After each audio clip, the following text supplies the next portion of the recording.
मित्रों, क्या किसी व्यक्ति की मृत्यु के बाद उसकी आत्मा फिर से उसी घर की चौखट पर दोबारा लौट सकती है, उसी मां की गोद में, उसी पिता की छांव में? अगर हां, तो फिर हम यह कैसे जान सकते हैं कि जिस व्यक्ति की मृत्यु हो गई हो वह फिर से उसी घर में जन्म लेकर आया है? तो मित्रों, आज हम आपको गरुड़ पुराण के उस रहस्य से रूबरू कराएंगे जिसे शायद आज तक आपने न कहीं सुना हो और न देखा हो। पर आगे बढ़ने से पहले आपसे एक छोटी सी रिक्वेस्ट है कि इस वीडियो को एक लाइक करके कमेंट में जय श्री हरि विष्णु अवश्य लिखें, ताकि श्री हरि विष्णु की कृपा सदा आप और आपके पूरे घर परिवार पर बनी रहे। तो आइए शुरुआत करते हैं आज की इस रहस्यमयी प्रस्तुति की। मित्रों, एक बार गरुड़ देव, जो भगवान विष्णु के वाहन है, उन्होंने श्री हरि विष्णु से कहा, हे प्रभु, आज कई दिनों से एक प्रश्न को लेकर मेरा मन व्याकुल है। कृपा कर आप मेरे इस प्रश्न का उत्तर देकर मुझे संतुष्ट करें। मित्रों, फिर भगवान विष्णु मुस्कुराए और बोले, हे गरुड़, तुम्हारे मन में जो भी प्रश्न है तुम निसंकोच होकर पूछो, मैं अवश्य ही उसका उत्तर देकर तुम्हें संतुष्ट करूंगा।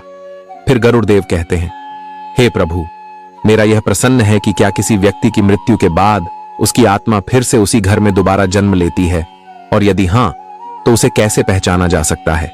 इसका कोई संकेत बताइए। मित्रों, फिर भगवान विष्णु मुस्कुराए और बोले, हे गरुड़, तुमने बहुत ही उचित प्रश्न किया है जो संपूर्ण जगत के लिए कल्याणकारी है।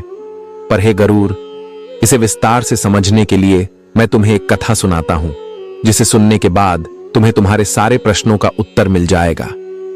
पर हे गरुड़, ध्यान रहे कि इस कथा को बीच में छोड़कर जाने की गलती न करना, क्योंकि यह कथा इतनी पावन है कि इसे सुनने मात्र से मनुष्य के कोटि कोटि पापों का नाश होता है। इसलिए इसे पूरे ध्यान पूर्वक और आखिरी तक जरूर सुनना, तभी तुम्हें सच्ची ज्ञान की प्राप्ति होगी। मित्रों, फिर भगवान विष्णु कथा का प्रारंभ करते हैं और कहते हैं, हे गरुड़, हिमालय की तलहटी में बसा एक गांव था जिसका नाम था ज्ञानपुर। यह गांव न अधिक बड़ा था, न ही किसी साम्राज्य की राजधानी, परंतु इसकी प्रसिद्धि चारों वेदों से भी पुरानी थी। यह गांव समय की गति से जैसे अलग थलग पड़ा हुआ था। यहाँ के वृक्ष भी कुछ कहते से लगते थे, नदियां जैसे कुछ सुनती थीं और हवाओं में कोई पुरानी पहचान घूमती थी। इस गांव का हर पत्थर, हर द्वार, हर तुलसी चौरा कोई न कोई कथा कहता था। यहां जन्म लेना केवल शरीर प्राप्त करना नहीं था, बल्कि आत्मा का पुनरागमन होता था। ज्ञानपुर के लोग मृत्यु पर विलाप नहीं करते थे।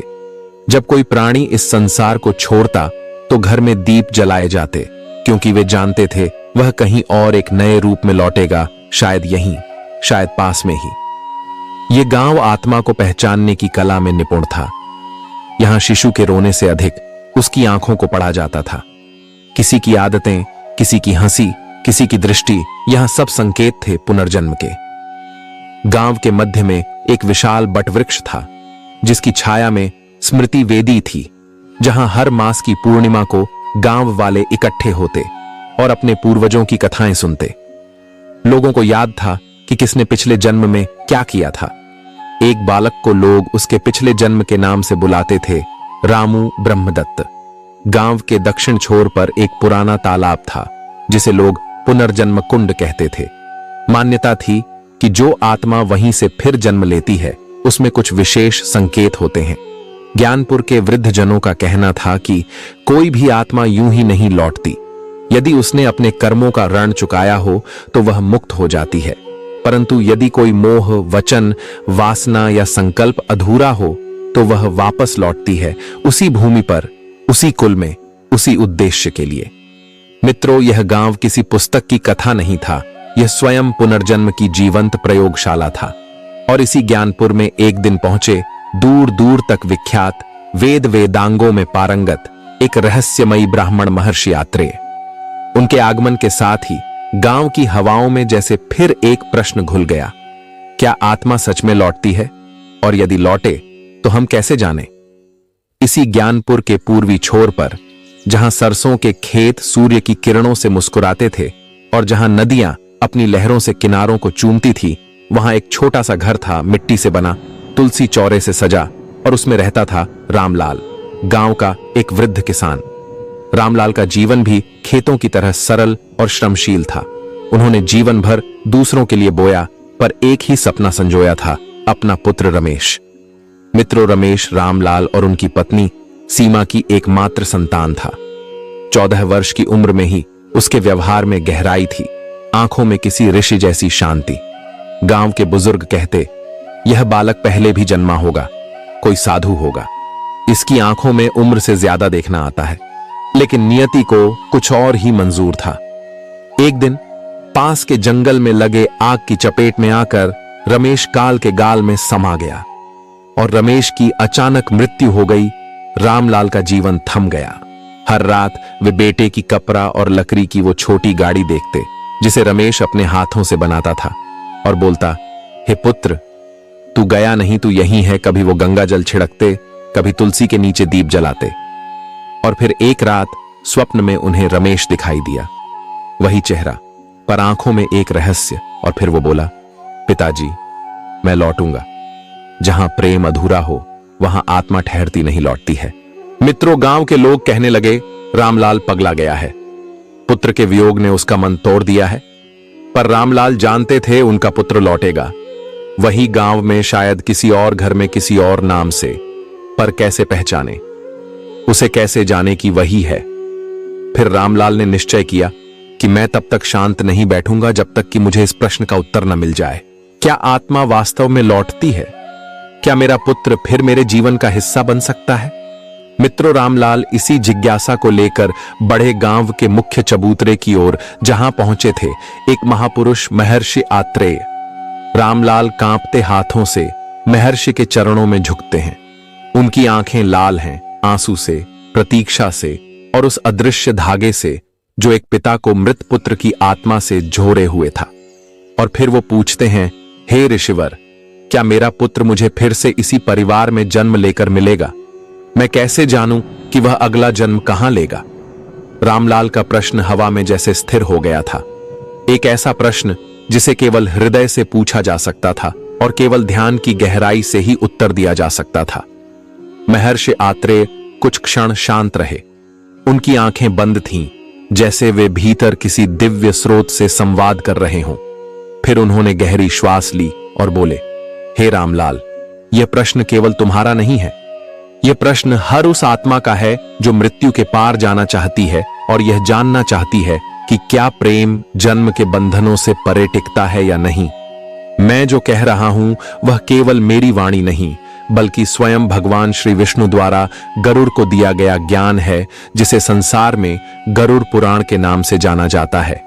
जब कोई जीव शरीर त्यागता है तब उसका मांस, अस्थियां और रक्त पृथ्वी को लौटते हैं, परंतु आत्मा यात्रा करती है यमलोक की ओर। वहां चित्रगुप्त आत्मा के सामने उसकी समस्त कर्म पुस्तिका खोलते हैं। हर विचार, हर भावना, हर कार्य जो उसने जन्म में किया या मन में संजोया, यह न्याय न भावनाओं से होता है न याचना से, यह केवल कर्म से होता है। और फिर यमराज आत्मा से नहीं पूछते, तू कहां जाना चाहता है? वे केवल कहते हैं, तू वहीं जाएगा जहां तुझे जाना चाहिए। महर्षि आत्रेय बोले, यदि आत्मा का जीवन अधूरा हो, जैसे कि कोई वचन अधूरा, कोई प्रेम अपूर्ण, कोई आरण बकाया या कोई मोह अत्यंत गहरा, तो उसे पूर्ण धरती पर आना होता है। और अक्सर वह लौटती है उसी कुल में, उसी परिवेश में जहां उसकी यात्रा बीच में टूट गई थी। सिर्फ प्रेम से पुनर्जन्म नहीं होता, कभी कभी घृणा भी आत्मा को बांध लेती है। कभी अधूरा धर्म, कभी अपूर्ण यज्ञ, तो कभी पुत्र या माता के प्रति अधूरी भावना। यही कारण है कि कोई आत्मा नवजात बनकर आती है, वही चाल, वही आंखें, वही संकोच, जैसे पूर्व जन्म का कोई आरण चुकाने आई हो। महर्षि ने एक उदाहरण सुनाया। एक बार देवभूमि के एक ब्राह्मण मलय ने अपनी वृद्ध माता को वृद्धाश्रम में छोड़ दिया और तीर्थ यात्रा पर निकल गया। वर्षों बाद लौटने पर उसकी मां का देहांत हो चुका था। उसने पश्चाताप किया, पर देर हो चुकी थी। वर्षों बाद मलय का पोता जन्मा, यश, परंतु उसकी आंखें, चाल, स्वर उसकी दादी जैसे थे। उस बालक को जैसे बचपन से वृद्धावस्था का अनुभव था। क्यों? क्योंकि आत्मा वही थी जो अधूरे स्नेह के आड़ में वापस लौटी थी। मित्रों, यह सब सुनकर रामलाल के नेत्र भर आए। उनका हृदय जैसे एक नई दृष्टि से भर गया। अब वे केवल दुखी पिता नहीं रहे, बल्कि एक जिज्ञासु आत्मा बन गए थे। जो अपने पुत्र की आत्मा के संकेत को पहचानने के लिए तैयार थी।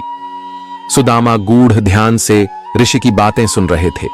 उनके प्रश्न अब और भी गहरे हो चले थे और महर्षि आत्रेय अब उन्हें पुनर्जन्म का एक ऐसा उदाहरण देने जा रहे थे जो केवल धर्म की परीक्षा नहीं, पुनर्जन्म के अभिशाप की मिसाल भी था। महर्षि बोले, हे रामलाल, पुनर्जन्म केवल प्रेम या अधूरे संकल्प का परिणाम नहीं होता। कभी कभी ऐसा भी होता है कि आत्मा को जन्म लेना भी नहीं मिलता, क्योंकि उसने धर्म का ऐसा उल्लंघन किया होता है जिसे स्वयं काल भी क्षमा नहीं करता। तुमने महाभारत का युद्ध सुना होगा, धर्म और अधर्म के बीच, न्याय और अन्याय के बीच संघर्ष। उस युद्ध का एक पात्र था अश्वत्थामा, गुरु द्रोणाचार्य का पुत्र, अपार ज्ञान का अधिकारी, परंतु अहंकार और क्रोध का बंदी। जब कौरव पक्ष की पराजय सुनिश्चित हो गई थी और युद्ध का अंतिम दिन था, तब रात्रि के अंधकार में अश्वत्थामा ने पांडवों के पुत्रों की नींद में ही मार दिया। वे बालक थे, युद्ध नहीं लड़ रहे थे। महर्षि की आवाज धीमी हुई, यह अधर्म था और इसके लिए श्री कृष्ण ने उसे वह श्राप दिया जिसे कोई मृत्यु लोकवासी नहीं सह सकता। अश्वत्थामा अमर रहेगा, परंतु घायल रहेगा। उसके मस्तक पर श्री कृष्ण ने अपने सुदर्शन से मणि निकाल दी और उसे आदेश दिया, तू भटकेगा अकेला, निर्वस्त्र, तिल तिल कर जलता हुआ, जब तक तू अपने पापों को भोग न ले। अश्वत्थामा को जन्म तो मिला था, पर पुनर्जन्म नहीं मिला। उसका वर्तमान जीवन एक जीवित मृत्यु है जिसमें उसे हर क्षण अपनी भूल याद रहती है। महर्षि ने गहरी दृष्टि से कहा, इससे स्पष्ट है कि आत्मा का जन्म लेना केवल उसकी इच्छा या प्रेम से नहीं होता, बल्कि उसके कर्मों के अधिकार से होता है। जिस आत्मा ने अपने कर्मों से धर्म को नष्ट किया हो, उसे प्रकृति भी एक नई देह नहीं देती। रामलाल अब न केवल पुत्र की वापसी की इच्छा रखते थे, बल्कि वह उसकी आत्मा की मुक्ति के लिए प्रार्थी हो चुके थे। उन्होंने अपने दोनों हाथ जोड़ लिए और कहा, ऋषिवर, अब मैं केवल उसका पुनर्जन्म नहीं चाहता, मैं चाहता हूं कि उसका अगला जन्म धर्मपूर्ण हो, कर्म मुक्त हो और वह केवल लौटे नहीं, बल्कि पूर्ण होकर लौटे। महर्षि ने आकाश की ओर देखा। तारे जैसे स्थिर थे और आकाश में मंद वाणी गूंज रही थी। जब प्रेम धर्म से जुड़े तो आत्मा केवल लौटती नहीं, वह अपने साथ नई चेतना भी लाती है। मित्रों, रामलाल अब मौन थे, पर उनका मन विचारों से भर गया था। अब उनके हृदय में एक नई आशंका उठी, यदि आत्मा लौट भी आए तो क्या हम उसे पहचान पाएंगे? उन्होंने कांपती हुई आवाज में महर्षि आत्रेय से पूछा, हे ऋषिवर, यदि मेरा पुत्र पुनर्जन्म लेकर लौटे तो मैं कैसे जानूं कि वह वही है? मित्रों, महर्षि आत्रेय मुस्कुराए। उनकी दृष्टि जैसे आकाश की किसी अदृश्य गहराई में उतर गई। फिर उन्होंने कहा, हे रामलाल, आत्मा जब लौटती है तो वह संकेत छोड़ती है। वह शरीर बदलती है, पर स्मृति का एक अंश साथ लाती है। तू यदि सजग है, श्रद्धावान है, तो तू अवश्य उसे पहचान सकेगा। शास्त्रों में ऐसे संकेत वर्णित हैं जो बताते हैं कि कोई आत्मा किस देह में वापस आई है। यह संकेत केवल आंखों से नहीं, हृदय की गहराई से देखे जाते हैं। इन संकेतों में पहला है जन्म तिथि या समय का अद्भुत संयोग। यदि बालक का जन्म उसी दिन, तिथि या नक्षत्र में हुआ हो जिस दिन आत्मा ने शरीर त्यागा हो, तो यह संकेत है कि आत्मा उसी कुल में लौटी है। दूसरा है पूर्व जन्म की स्मृतियां, बिना सिखाए ज्ञान, अर्थात नवजात जब बोलने लगता है और वह ऐसी बातें कहे जो उसे किसी ने सिखाई न हो, जैसे यह मेरा घर है, मुझे यहां तकलीफ हुई थी, तो समझो आत्मा पूर्व अनुभवों को साथ लाई है। तीसरा है अजनबी को पहचान लेना। छोटे बच्चों द्वारा किसी बूढ़े को देखकर अचानक गले लग जाना या किसी स्थान को देखकर भावुक हो जाना, यह संकेत करता है कि आत्मा की कोई पहचान वहां पहले से रही है। चौथा है स्वभाव, आदत और पसंद का साम्य। यदि बालक का स्वभाव, रुचियां और व्यवहार किसी दिवंगत व्यक्ति से मेल खाते हों, जैसे वही खाना, वही खेल, वही रंग, तो वह पूर्व जन्म की छाया है। पांचवा संकेत है जन्म चिन्ह या रोग का समान रूप। शास्त्र कहते हैं कि आत्मा जिस स्थान पर अंतिम आघात झेलती है, उस स्थान पर अगली देह में कोई चिन्ह छोड़ती है, निशान, तिल या कोई विशेष रोग। कई बार आत्मा सपने के माध्यम से संदेश देती है, जैसे कोई बालक या कन्या सपने में मृत प्रियजन की बातें करे या स्वयं को पूर्व जन्म के रूप में देखे। छठा है किसी नवजात का एक विशेष व्यक्ति से असामान्य जुड़ाव होना, जैसे वह उसकी गोद में ही शांत हो या किसी के दूर जाने पर विचलित हो जाना, यह संकेत है कि आत्मा पुनः उसी प्रेम में लौटी है।